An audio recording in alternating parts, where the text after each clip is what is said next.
Hello, everyone, and happy Veterans Day, happy Friday, happy November, happy everything.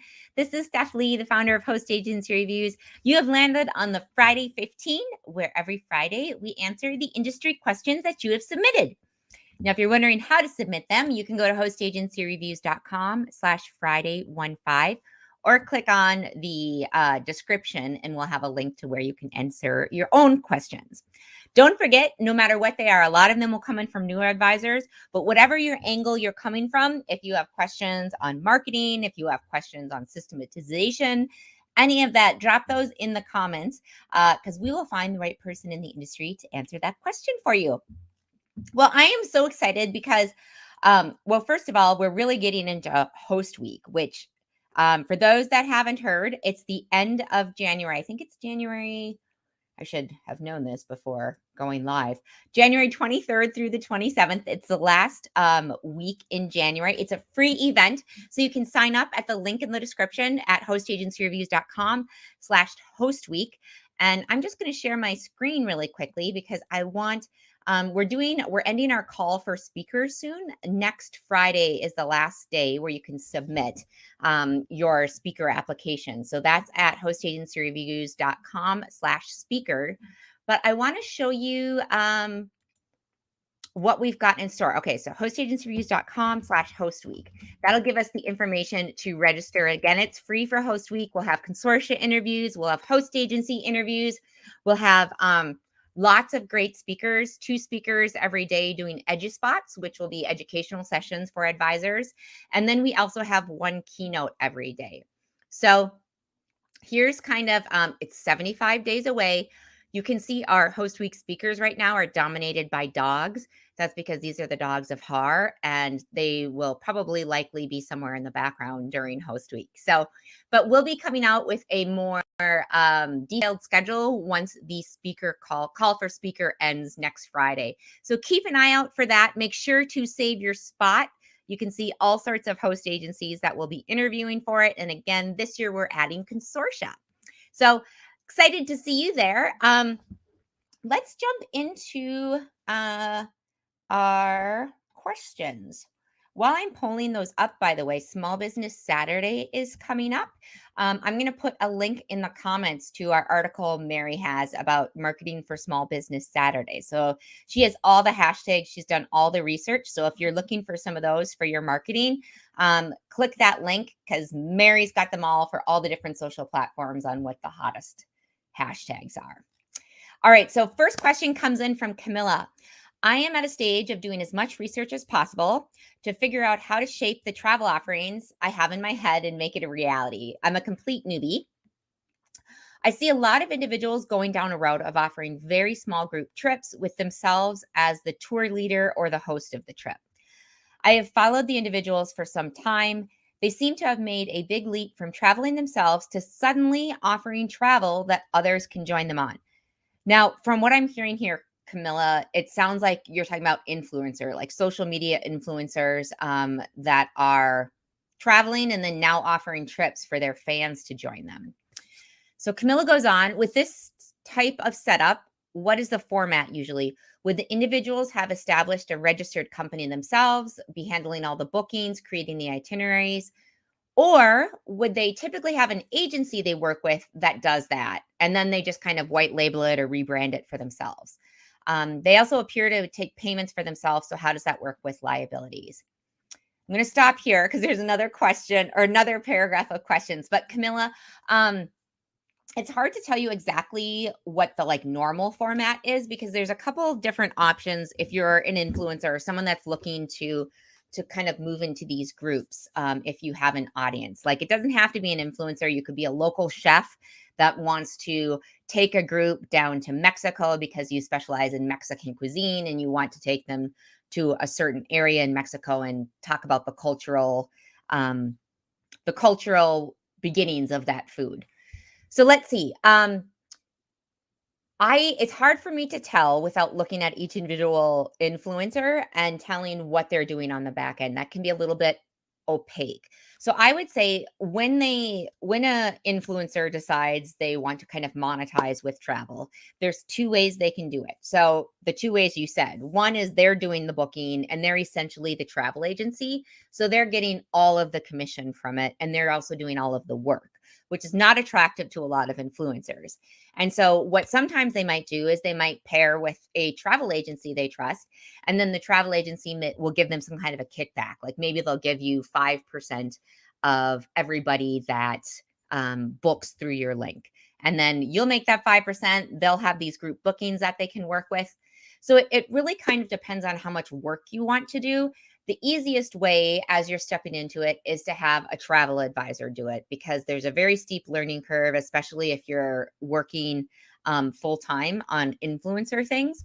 So not a specific way to do it, but one thing to be aware of is that if you're using a travel agency and you decide you want to like cut out the middle person, the travel agent at some point and book your own, you can totally do that. And it will bring you in more money. There is more room besides just the commissions, because what happens with group bookings is typically after you reach a certain amount, it's going to vary by supplier that you're working with and kind of the situation. But usually within travel, if you're bringing a group of people, once you reach a certain threshold, like say once you reach 15 people or 16 people on a trip, they'll say, all right, you can get a free TC, which is a tour conductor credit. And they'll say, we'll give you for like every 16 people you bring along, you get a free TC. And travel advisors will use that in a whole bunch of different ways. So they might use it to lower the price for everybody. So if the cost of that person was $800, they might across the board lower the price. Would not recommend this because you work so hard to do all of this. That money should be yours and there's a lot of value you're creating. Other ways travel advisors might use this money, just pocket it 100% as a bonus commission. Or they may use half of it or a quarter of it to maybe put in for a dinner that they'll include complimentary to people that's unique to their itinerary, and then pocket the rest. So there's a lot of different flowing around that a travel advisor can do with those TC credits. Now, the last part of your question is you are asking, just trying to make head or tails of the way to structure this. What does an individual offering hosting trips need to register as in terms of a business? And does working with another agency to create itineraries and make the bookings work, does that affect how payments are made for the right liability and coverage? All right. So if you're using a travel agency to book through, you don't need to do any special registration because the agency is going to be doing all the work for you.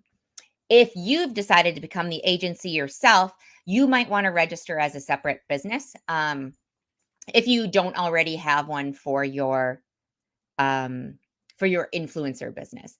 So you'll need to have some kind of a business entity that you're registering with. But if you've already got one for your influencer part of the business, you may not need a separate one. I would talk to your accountant about that. It's going to depend on what kind of liabilities you have and how much you're at risk for if something goes wrong.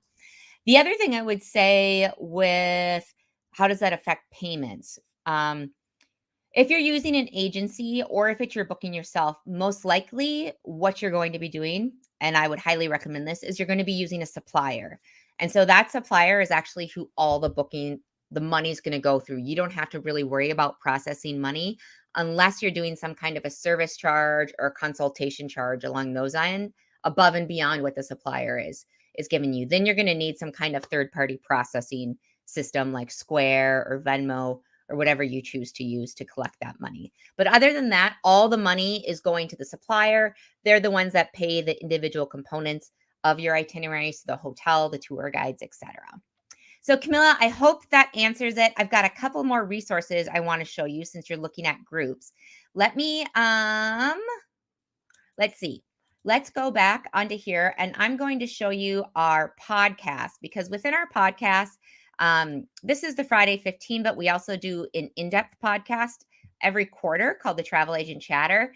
And if you go to our homepage, go to the drop down and say you're looking for a podcast, the Travel Agent Chatter podcast, if you select the tag, you'll be able to pull up, there's one that says groups, and that'll pull up all the interviews we've done with people that specialize in groups. There's a lot of great tips in there that could really help you out on that end.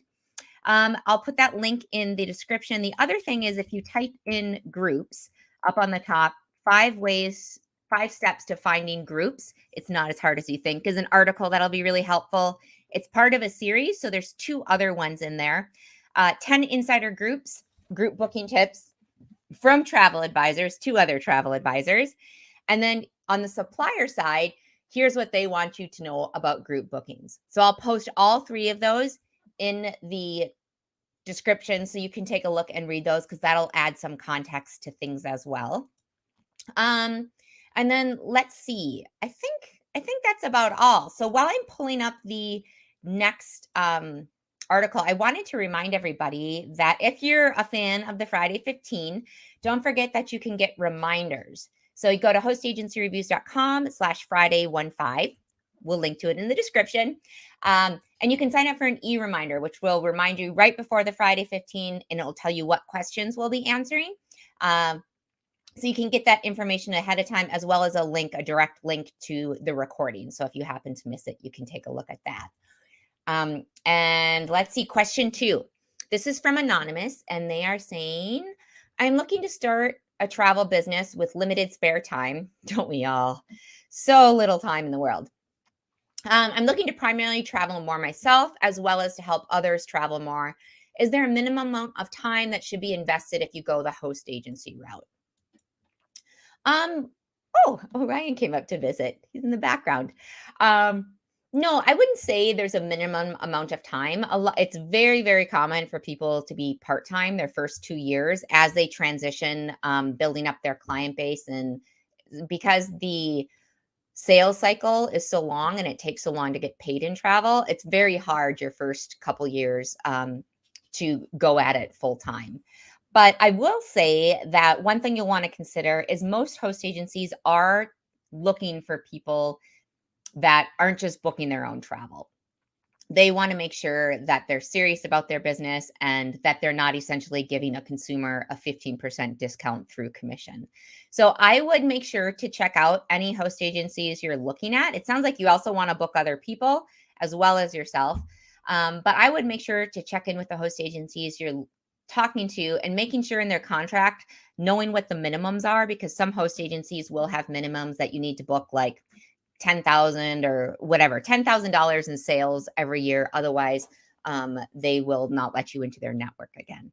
And so check that out, and make sure too within there that it's clear for you how much of those sales need to be of other people, because there might be something in there that says 50% of that $10,000 needs to be sales for other people, or there needs to be a ratio of 1 of your trips to 5 of someone else's trips.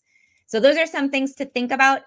There is an article about contracts on here, so I'm just going to pull this up. So on the site, if you type in the word contract, the article that'll pull up is independent travel agent contract, and that'll give you some ideas of red flags to look for, legal resources, and a sample contract for you to take a look at. And I will put that in the show notes.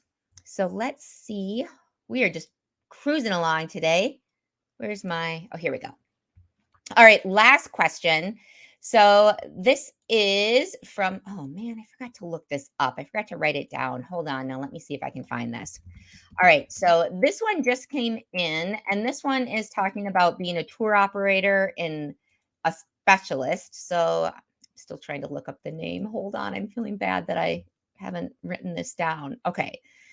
So this is from Brahim. Okay. So Brahim, thanks for writing in. I'm sorry it took me so long to get to your name. So Brahim says, first of all, thank you so much for the amazing work. You've been my #1 source of information so far. Love to hear that, Brahim. So I'm sending this note to introduce myself as a local travel guide looking for a host agency to collaborate with. I'm a young travel guide and photographer from the village of Tinit in Western Anti-Atlas in southern Morocco, a region known for its arid mountains and breathtaking landscapes. And after I read that, Brahim, I had to go and look. So I Googled it, and really, really gorgeous. It reminds me a lot of kind of Southwest United States, that arid, beautiful Grand Canyon-y type look with the junipers and everything.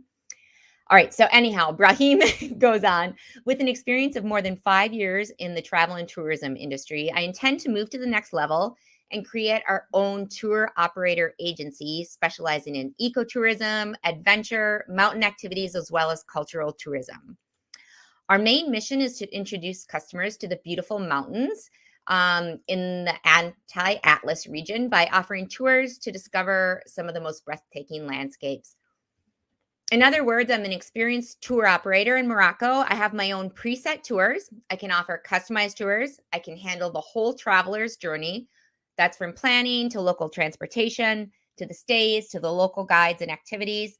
So, my questions are: is there any host agency that supports this business model? And if not, what do you suggest I can do? I'm open to any suggestions. Thank you so much for to the Har team. You are the best. Well, thank you, Brahim. That was very overly kind of you. I'm glad we've been a great resource for you. I would say so. What you're looking at, because you're a tour operator, and you're really a destination specialist. So the first thing I'll say in terms of some ideas for you is I would also encourage you to listen to our Travel Agent Chatter podcast. So again, if you go to the website and you look up the podcast and there's one that's destination specialist for the tag. If you look that up, that's gonna there's two I'm thinking of right now for you. Boutique Japan, he specializes in Japan. He's a travel agency, but more on the tour operator side of things. And then there's one on Italy Beyond the Obvious, which obviously specializes in Italy. And they're in very similar situations to you, and that they know the people on the ground really well. They're only selling one destination. They know who's going to be the tour guides. They know the different local hotels. And with that, you don't necessarily need a host agency. I think someone in your position, it doesn't make sense to align with a host agency, because a host agency helps bring you those relationships and they help bring you those higher commissions. But because you're only selling one thing, you can already have those relationships on the ground that you have.